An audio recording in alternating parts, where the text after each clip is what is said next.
Hello students, how are you. मैं सुरेंद्र कुमार आपके लिए poem a photograph written by Shirley Toulson लेकर हाजिर हूँ। ये पोएम +1 11th क्लास की फर्स्ट पोएम है और क्योंकि सभी स्टूडेंट्स +1 में पहला ही सामना इस पोएम से करते हैं तो उन्हें इसके कंटेंट को इसको जानना बहुत ज़रूरी है। तो चलिए शुरू करते हैं poem a photograph written by Shirley Toulson. सबसे पहले हम पोइट के बारे में जानते हैं। Shirley Toulson was born in 1924 and died in 2014। तो स्टूडेंट्स, यहाँ पर सेल्टिक क्रिश्चियनिटी वर्ड का बहुत यूज़ होगा क्योंकि पोइट जो हमारी हैं शेरले टॉल्सन, इनका जन्म आयरलैंड में हुआ था और आयरलैंड उसके आसपास का जो एरिया है उसे सेल्टिक वर्ड के नाम से जाना जाता है। तो आपको ये जानना चाहिए जो सेल्टिक है इसके सिग्निफिकेंस क्या है, क्योंकि सेल्टिक क्रिश्चियनिटी भी आपको जानना ज़रूरी है। सेल्टिक जो वर्ड है रिलेटिंग टू द सेल्ट्स और देयर लैंग्वेजेस, और उस एरिया की जो लैंग्वेज है, जो आयरलैंड और जो सेल्ट एरिया जिसको जाना जाता है, वहाँ की जो लैंग्वेजेस हैं उनको इंडो यूरोपियन फैमिली की लैंग्वेजेस माना जाता है। इंडो यूरोपियन लैंग्वेजेस जिसमें आयरिश, स्कॉटिश और भी बहुत सारी लैंग्वेजेस हैं, लेकिन इस पोएम के पॉइंट ऑफ व्यू से आपको ये जानना ज़रूरी है।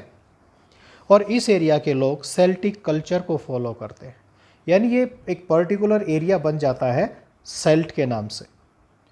अब यहाँ पर जब क्रिश्चियनिटी आई तो क्रिश्चियनिटी जो है इस कल्चर के अंदर मर्ज हुई, ना कि क्रिश्चियनिटी ने अपने अंदर इसको मर्ज किया।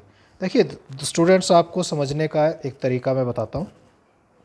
आप अगर इंडिया की हिस्ट्री देखेंगे, बाहर से जितने भी लोग हमारे देश में हमला करने आए, जो लोग यहीं बस गए, यहीं रह गए, वो लंबे समय तक रहे। उन्होंने हमारी कल्चर में अपनी कल्चर को जो है मर्ज किया।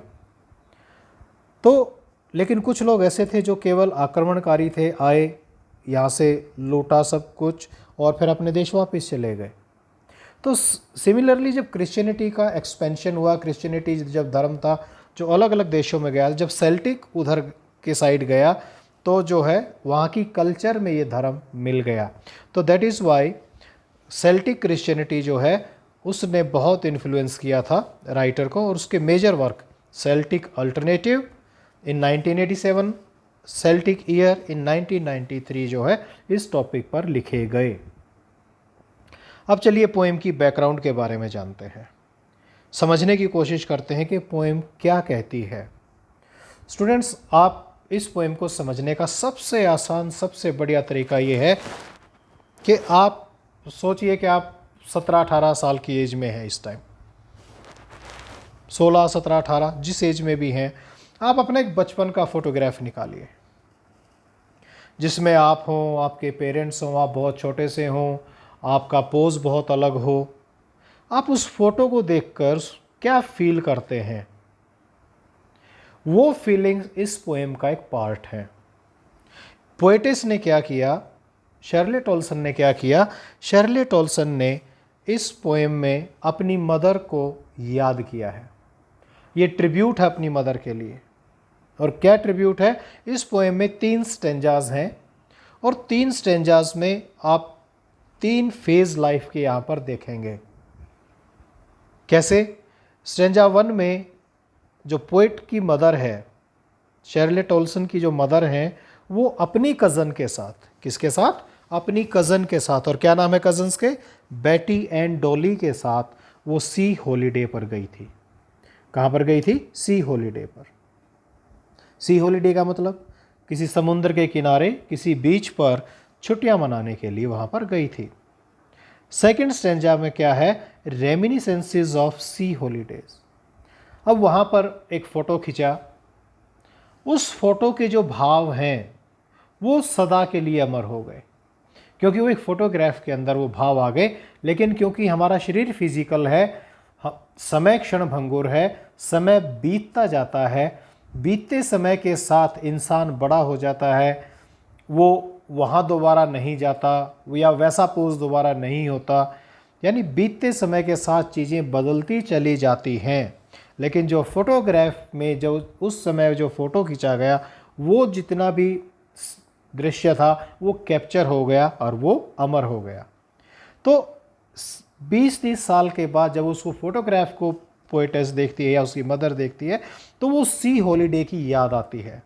ये रेमिनिसेंसेस हैं उस सी हॉलीडे के।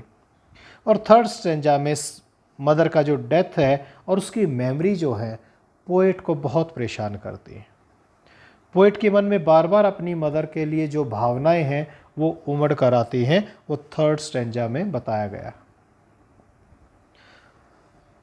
इसकी बैकग्राउंड में और क्या है, अब देखिए, कोई भी फोटोग्राफ आपका अपना भी, आप चाहे राइटर नहीं हैं, लेकिन जब भी आप फोटोग्राफ को देखते हैं तो आपके मन पर और आपकी आत्मा पर उसकी गहरी अमिट छाप हमेशा होती है। और ख़ास तौर पे आपके अपना फोटोग्राफ हो और जिसे आप बहुत चाहते हो उसका फोटोग्राफ हो तो वो इनडेलिबल इम्प्रिंट होता है, उसे आप मिटा नहीं सकते। और जो पास्ट मेमोरीज़ हैं फोटोग्राफ को देखने के बाद वो हमारे सामने जीवित हो जाती हैं और हमारे जीवन में खुशी छा जाती है।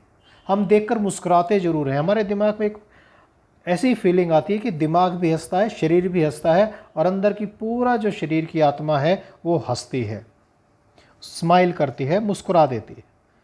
और लेकिन अगर हम सेम टाइम बात करें, अगर जीवन में कुछ ऐसी कठोर सच्चाइयाँ उस फोटोग्राफ से जुड़ी हुई हैं तो वो भी हमारे सामने आ जाती हैं।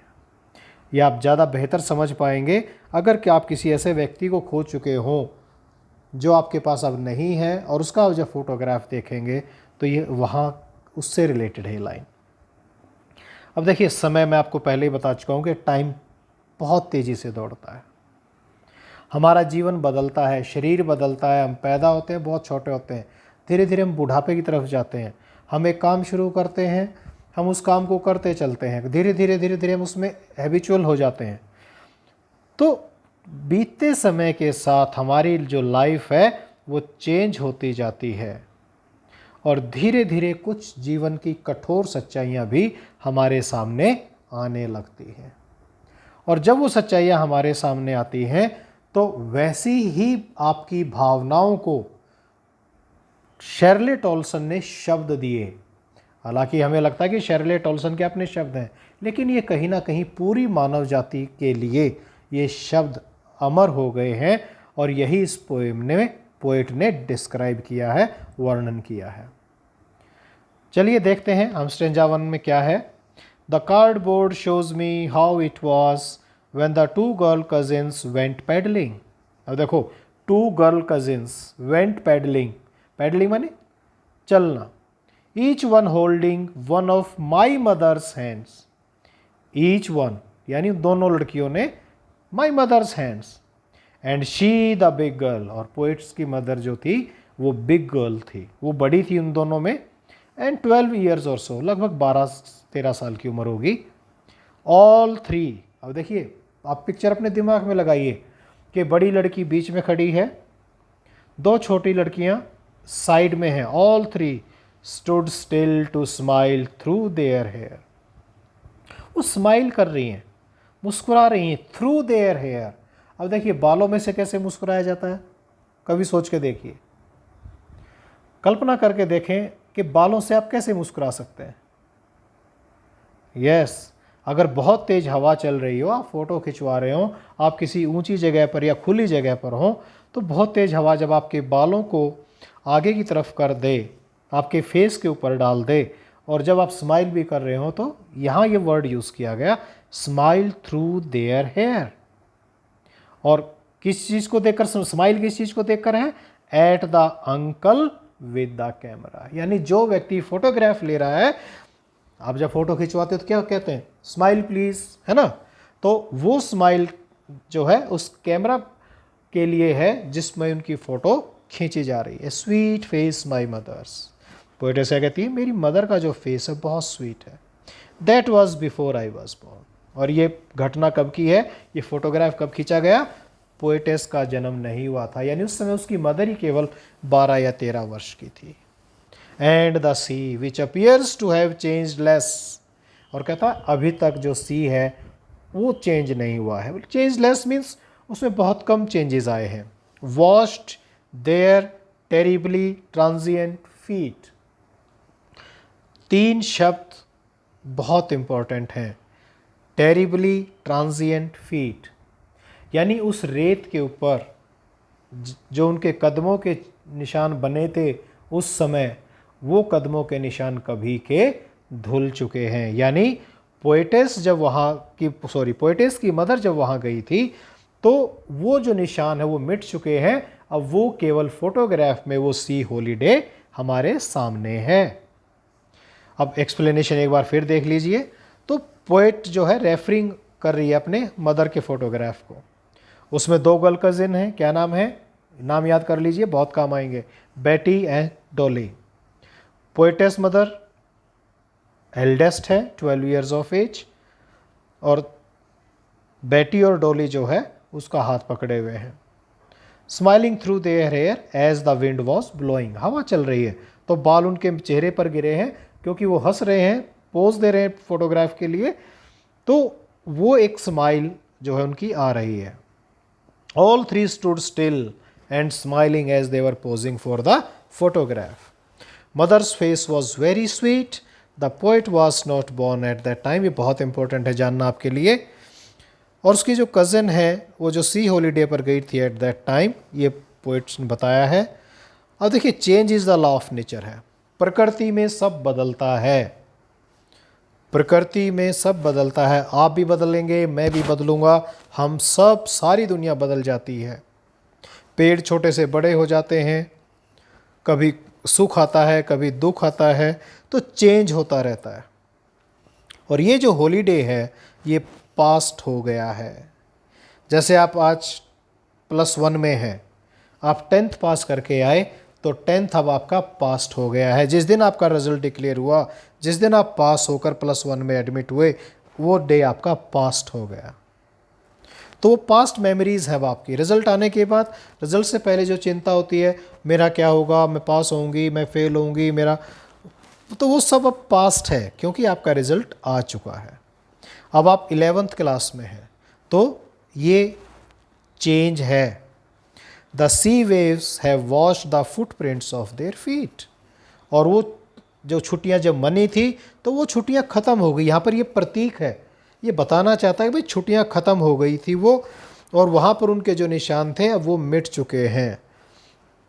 तो जीवन ऐसे ही चलता है, लेकिन ये जो मोमेंट्स हैं जहाँ जो हमने बिताए हैं, जो अच्छे पल हैं, वो हमारी मेमोरी में सदा बने रहते हैं, वो मेमोरी में अमिट छाप छोड़ते हैं। उन्हें हम कभी भूल नहीं पाते, हम बार बार उनको याद करते हैं। हम वहाँ गए थे, हमने ऐसे किया था, हमने ऐसे फ़ोटो खिंचवाए थे, तो ये सारी बातें आपको याद रहती हैं। और ये चीज़ें, ऐसे अनुभव, अगर वो अच्छे हैं तो हम खुश होते हैं, लेकिन अगर वो कुछ अच्छे नहीं होते और उसको भी याद करते हैं तो हमें थोड़ा सा बुरा महसूस होता है, अच्छा महसूस नहीं होता। Some 20-30 years later, she would laugh at the snapshot. See Betty and Dolly, she would say, and look how they dressed for the beach.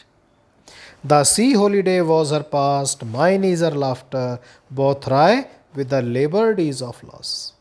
कहता उस सी हॉलीडे को गए 20-30 साल हो चुके थे, और उसकी मदर कहती she would laugh at the snapshot. Snapshot mean photograph. उस फोटोग्राफ को देखकर वो हंसती थी। सी क्या कहती, सी बेटी and Dolly, and look how they dressed us for the beach, कि हमारे पेरेंट्स ने देखो हमें बीच पे जाने के लिए, छुट्टी पे जाने के लिए कैसे तैयार किया हुआ था। और वो सी हॉलीडे वॉज हर पास्ट, कहता मेरी मदर का पास्ट हो चुका था, माइन इज़ हर लाफ्टर, और आज मेरे लिए मेरी माँ की जो हंसी है, जो वो उस फोटोग्राफ को देखकर हंसा करती, वो मेरे लिए पास्ट हो चुका है। स्टूडेंट्स, मीनिंग क्या हुआ इसका, कि पोएट्स की मदर जो है वो जीवित नहीं है।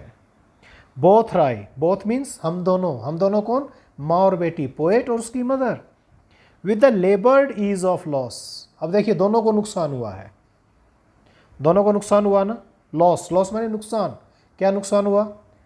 इसी स्टेंजा में है पहला नुकसान, पोएट की मदर को क्या नुकसान हुआ कि उसका सी हॉलीडे पास्ट हो गया। पोएट को क्या नुकसान हुआ कि उसकी मदर की लाफ्टर वो और ज़्यादा नहीं सुन सकती। क्यों नहीं सुन सकती? क्योंकि अब उसकी मदर नहीं है।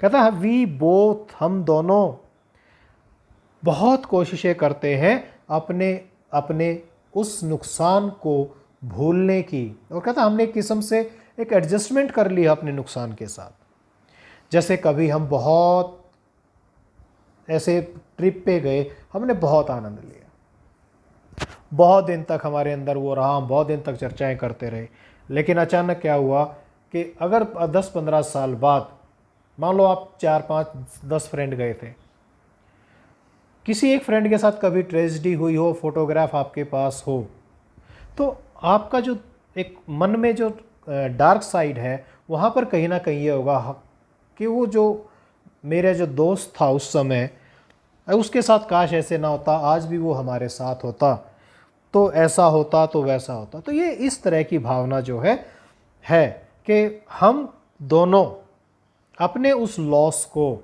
पूरा करने की कोशिश करते रहे, यानी उस सी हॉलीडे उसकी मदर का, और पोएट के लिए उसकी मदर की हंसी का।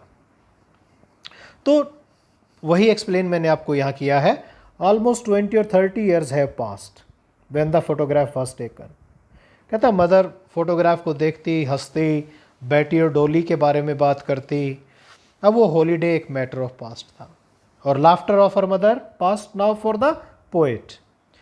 Both these moments of life have an ever lasting effect on the poet. अब दोनों का ही है, हम याद ही तो कर सकते हैं उन घटनाओं को जो हमारे आगे से बीत चुकी हैं, और उसमें अब कुछ भी ऐसा नहीं है जो हम उसको उसकी पुनरावृत्ति कर रहे हैं, उसे रिपीट कर पाएँ, सिर्फ हम याद कर सकते हैं।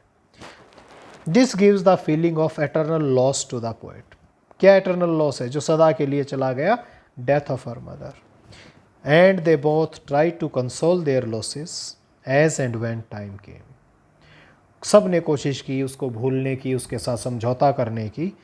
और pleasant memories of her life for the mother, दो चीज़ें अब देख लो क्या क्या है। Pleasant memories moments of her life for the mother, और death of her mother for the poet. ये दो ऐसे पॉइंट हैं जो कंसोल के लिए हैं। She recalled with pain the memories of her mother's laughter. अब जैसे जैसे उसकी माँ की हंसी उसे याद आती, उसे दर्द होता है। क्यों? क्योंकि अब उसकी मदर इस दुनिया में नहीं है। She found it difficult to come to terms with her mother's death. और कई बार कहते हैं समय ही सभी घावों को भरता है, तो बहुत लंबा टाइम लगता है, लेकिन जब कभी हम उनकी मेमोरीज़ को याद करने के लिए कुछ लिखना चाहते हैं, तो हमें हमेशा बहुत मुश्किल होती है कि हम उन भावनाओं को आने से रोक पाएँ जो हमें रुला दें। Now she has been dead nearly as many years, and that girl lived, and of the circumstance there is nothing to say at all. Its silence silences. Students इसको देख लीजिए, लास्ट स्ट्रेंजा बहुत इंपॉर्टेंट है कि poet की mother का physical world में existence नहीं है। She died a long ago and her mother's reminiscences overwhelms her. अब वो जो यादें हैं वो उसका गला रुंध जाता है, बार बार उसको अपनी माँ की याद आती है, उसका गला भर जाता है। And this fact seems to silence everything else. यानी वो हर चीज़ को साइलेंस कर देना चाहता है वो फैक्ट। और पोएम का जो एंड है वो बहुत सैड नोट पे है कि human beings feel helpless before time and death.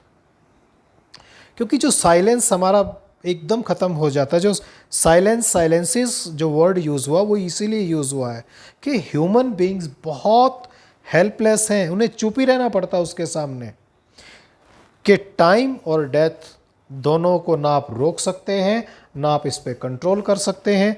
ये दोनों आपके अधिकार क्षेत्र से बाहर हैं, पूरी मानव जाति के अधिकार क्षेत्र से बाहर हैं।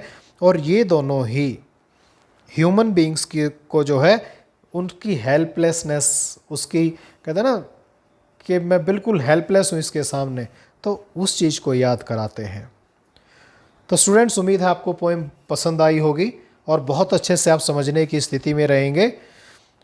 तो thank you everyone, next time फिर मिलते हैं। धन्यवाद।